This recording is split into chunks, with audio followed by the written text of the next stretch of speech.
Today, Black Americans own roughly 80% less wealth than white Americans. That gap dictates where people live, what schools they attend, and what risks they can afford to take. This chart tracks the white-to-black wealth ratio from 1860 to today. Following emancipation, the lines converge over the first 50 years, but by the mid-20th century, progress stops. The convergence flatlines completely, and that stagnation holds firm up to the present.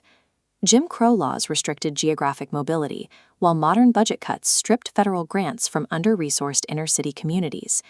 The resulting stagnation was the calculated outcome of centuries of these specific policy choices. Broad, universal economic programs struggle to correct this. When a population has been legally excluded from wealth building for centuries, universal policies simply maintain the existing distance between the starting lines. To see how that gap could actually close, we have to look at a counterfactual. What if the United States had been governed by a continuous lineage of 45 African American presidents dedicated to building an architecture of solidarity, a system where lifting the most excluded group sets a new floor for everyone? In our historical timeline, the post-Civil War government rescinded the promise of 40 acres and a mule.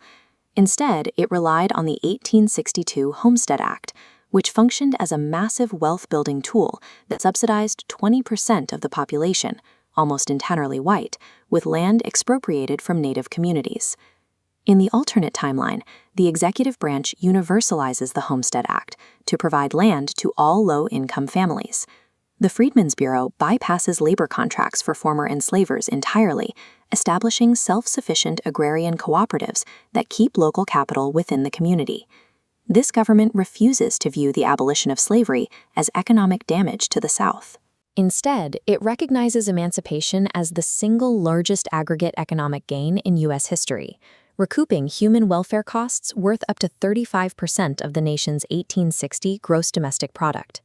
Rather than allowing that value to be extracted by northern textile factories or a remaining slave-holding aristocracy, the state reinvests those gains locally. By bypassing the era of economic peonage and Jim Crow, this alternate state prevents the free-enslaved gap, the specific historical disadvantage that researchers estimate accounts for up to 70%. But that policy operated within a system of rigid housing segregation and redlining. Because capital was largely restricted from entering these neighborhoods, Black banking and business could not be separate and profitable. They remained separate and unequal. The alternate state takes a different route, adopting the group economy model proposed by scholar W.E.B. Du Bois. A group economy is a system where a marginalized community focuses inward to build cooperative structures and pool resources before integrating with the broader market. Instead of competing for scarce outside capital, the government prioritizes cooperative consumer structures like credit unions and co-op stores. Money earned from labor recirculates through local Black-owned entities rather than leaking out into external corporate monopolies. Alongside local cooperatives, this alternate executive branch protects the federal workforce for all employees.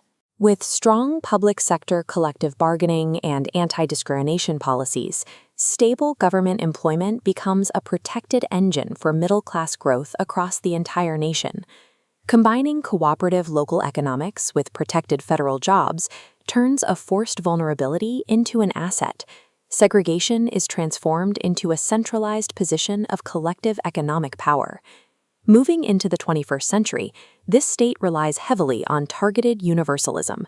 This is a policy framework that sets universal goals for everyone, but uses targeted strategies to help specific groups overcome their unique historical barriers to reaching those goals. The most direct mechanisms used here are reparations and baby bonds. Baby bonds are publicly funded trust accounts set up for children at birth, seeded with funds that grow over time and can be accessed in adulthood for wealth-building activities like buying a home or starting a business. This comparative bar chart illustrates the mathematical impact of those specific trust accounts. Implementing baby bonds drops the median wealth ratio between white and Black young adults from nearly 16:1 down to 1.4:1. It nearly erases the divide for the next generation. This is the core of an asset-based policy framework. It shifts the economic focus away from simply surviving on monthly income and redirects it toward long-term passive wealth accumulation.